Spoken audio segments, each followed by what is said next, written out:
A kú déédé àsìkò yìí, kókó inú ìwé ìròyìn la mú wá fún yín láti inú àwọn ìwé ìròyìn ilẹ̀ Nàìjíríà. Orúkọ tèmi ni Ọmágbémisọ́lá Ọmọlọ́gọ̀mádẹ àìjẹran ẹdán. Olóòtú ètò kan lórí ẹ̀rọ amóhùnmáwòrán Arise Rufai Oseni ti kojú ọ̀gá ọlọ́pàá yányán Káyọ̀dé Ẹgbẹ́tókùn wípé kí ó yọ àwọn ọlọ́pàá tó ń dáàbò bo ọmọ ààrẹ Tinubu Ṣèyí Tinubu. Èyí ń wáyé lẹ́yìn tí ọ̀jọ̀gbọ́n Wọlé Ṣóyínká fi ẹ̀sùn kan Ṣèyí Tinubu lórí iye ẹ̀ṣọ́ aláàbò tó ń wọ́ tẹ̀lé lẹ́yìn. Nínú fọ́nrán kan tí ó gba orí ẹ̀rọ abánidọ́rẹ̀ẹ́ X ni Ṣóyínká ti ṣàlàyé ìyàlẹ́nu rẹ̀ ní ọjọ́ tí ó ṣe alábàápàdé iye ẹ̀ṣọ́ aláàbò tó ń ṣọ́ Ṣèyí Tinubu nígbà tí ó ṣe àbẹ̀wò sí ilé ìtura kan ní Ìkòyí, ìpínlẹ̀ Èkó.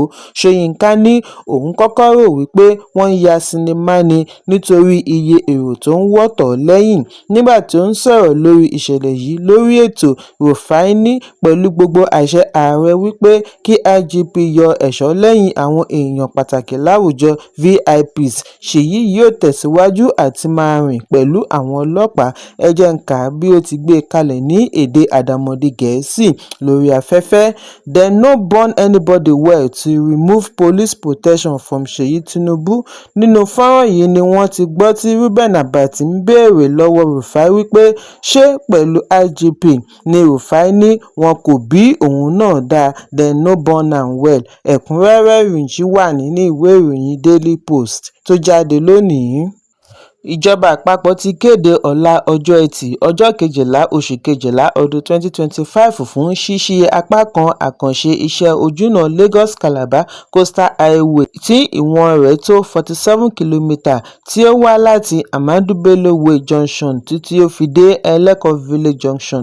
Iléeṣẹ́ ìjọba fún iṣẹ́ òde tí ó ṣe ìkéde yìí nínú àtẹ̀jáde ṣàlàyé wípé fún ìgbà díẹ̀ ni wọ́n fẹ́ fi ṣí ojúnà láti fi tẹ̀lé àṣẹ ààrẹ Bọ́lá Tinubu láti pèsè ojúnà tó já geere fún lílọ bíbọ̀ ọkọ̀ ní ìpínlẹ̀ Èkó lásìkò ayẹyẹ Kérésì àti ọdún tuntun.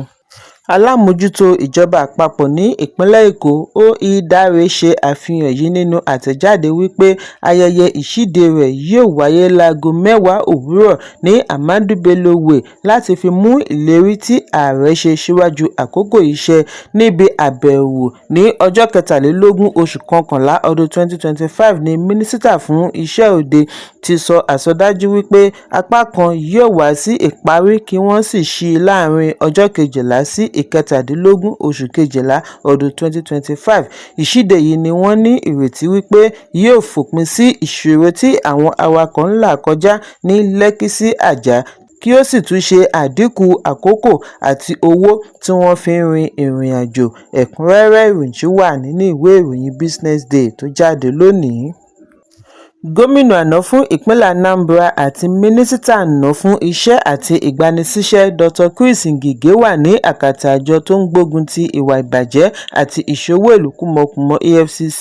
Ẹnikẹ́ni kò jí gbé pẹ̀lú gbogbo awuyewuye ọ̀rọ̀ ìjayà tí ó bẹ́ sílẹ̀ lánàá láàrin òṣèlú. Amúgbálẹ́gbẹ̀ẹ́ Ngige Fred Chukwuelube ni ó tètè bóde sọ̀rọ̀ láti paná awuyewuye lẹ́yìn tí ó ti gba oríṣiríṣi ìpè láti ọ̀dọ̀ àwọn akọ̀ròyìn, alábàáṣiṣẹ́pọ̀ àti Afẹ́nifẹ́re. Èyí ń wáyé lẹ́yìn ẹ̀sùn ọlọ́jọ́ pípẹ́ tí ó dá lórí ìwà ìbàjẹ́ tí ó dìrọ̀ mọ́ iṣẹ́ òṣèlú Ngige. EFCC ti fìgbà kan rí pèsè àkọọ́lẹ̀ tí ó fi ẹ̀sùn kan Ngige wípé ó darí owó ìlú tí ó lé ní 56 bílíọ̀nù náírà tí wọ́n yà sọ́tọ̀ fún ìjọba ìbílẹ̀ Anambra nígbà ìṣèjọba rẹ̀ gẹ́gẹ́ bí gómìnà. Lẹ́yìn èyí ni wọ́n tún wádìí iṣẹ́ rẹ̀ lórí ètò Nigeria Social Insurance Trust Fund NSITF gẹ́gẹ́ bí mínísítà iṣẹ́. Àjọ ICPC pẹ̀lú àtìlẹ́yìn EFCC ni wọ́n jọ ṣe ìfọ̀rọ̀wánilẹ́nuwò pẹ̀lú rẹ̀ lórí ẹ̀sùn màgòmágó iṣẹ́ àkànṣe. Nínú àtẹ̀jáde rẹ̀ àná ni Chukwuelube ti ní àhesọ a máa tàn ní kíákíá tí ó mú tètè bóde wá ṣàlàyé ìrìnsí Ngige. Chukwuelube tẹnumọ́ wípé kò sí ohun tí ó jọ ìjínigbé, ọ̀dọ̀ àjọ EFCC ni mínísítà àná wà. Gbogbo akitiyan àti fi ìdí ìṣẹ̀lẹ̀ yìí múlẹ̀ láti ọ̀dọ̀ àjọ EFCC ni ó já sí pàbó lálẹ́ àná. Agbẹnusọ àjọ EFCC Délé Oyèwálé kọ̀ àti fèsì sí gbogbo ìbéèrè tí akọ̀ròyìn bí lórí àhámọ́ Ngige. Ẹ̀kúnrẹ́rẹ́ ìròyìn wà nínú ìwé ìròyìn Vanguard tó jáde lónìí. Igbákejì gómìnà ìpínlẹ̀ Bayelsa Sínátọ̀ Lawrence Ewirojapor ni a gbọ́ wípé wọ́n ti gbére ilé ìwòsàn lẹ́yìn tí ó ṣubú lulẹ̀ ní ilé ìjọba ìlú Yenagoa.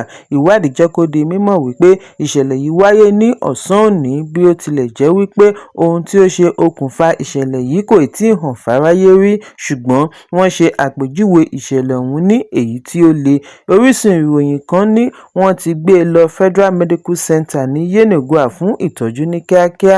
Ìròyìn jábọ̀ wípé Ewirojapor kò bá wọn kópa níbi ìkéde tí gómìnà Doyedire ṣe láti fi kọ̀wé fi ipò sílẹ̀ kúrò ní ẹgbẹ́ òṣèlú People's Democratic Party (PDP) nínú oṣù kẹwàá. Bákan náà ni wọn kò kéde ipò igbákejì gómìnà ní gbogbo ìgbà tí gómìnà àti àwọn ọmọ ẹgbẹ́ ilé ìgbìmọ̀ fi bọ́ọ̀dì sí ẹgbẹ́ òṣèlú All Progressives Congress (APC). Ẹ̀kúnrẹ́rẹ́ ìròyìn wà nínú ìwé ìròyìn Punch tó jáde lónìí.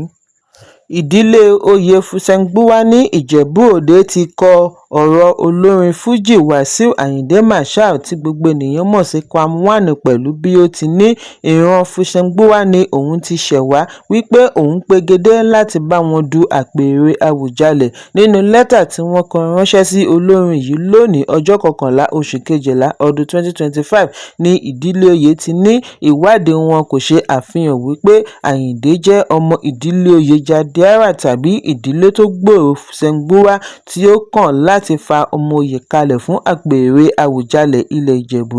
Nínú àtẹ̀jáde tí alága ìdílé Fusengbuwa Ọ̀túnba Lateef Owóyẹmí bu ọwọ́ lù ni wọ́n ti bu ẹnu àtẹ́ lu ẹ̀rí tí Ayinde ṣe àgbékalẹ̀ bí wọ́n ti fìdí ẹ̀ múlẹ̀ wípé àgbélẹ̀rọ ìwé tí olórí ẹbí Adétáyọ̀ Àbáyọ̀mí Òdúnẹ́yẹ bu ọwọ́ lù kì í ṣe ojúlówó ọmọ ìdílé Jadiara. Wọ́n ní Òdúnẹ́yẹ kò ní àṣẹ àti bu ọwọ́ lu ìwé fún ẹbí. Fún ìdí èyí kì í ṣe ojúlówó ìwé ẹ̀rí. Awuyewuye yìí jẹyọ lẹ́yìn tí Kwam1 àti àwọn mìíràn fi èròǹgbà wọn hàn àti díje du àpèrè Àwùjalẹ̀ lẹ́yìn ikú Ọba Síkírù Adétọ̀nà ní oṣù keje lẹ́yìn tí ó jọba fún ọdún 65. 65. Ẹ̀kúnrẹ́rẹ́ ìròyìn wà nínú ìwé ìròyìn Punch tó jáde lónìí. Kókó inú ìwé ìròyìn tòní kò ní jù báyìí lọ. Ẹ pàdé mi lọ́la fún àkọ́tún ìròyìn. Kí a tó lọ, ẹ má ṣaláì fi àkíyèsí yín ránṣẹ́ kí ẹ sì bá wa subscribe sójú náà wa lórí YouTube kí kókó inú ìwé ìròyìn lè máa tẹ̀ yín lọ́wọ́ ní kíákíá.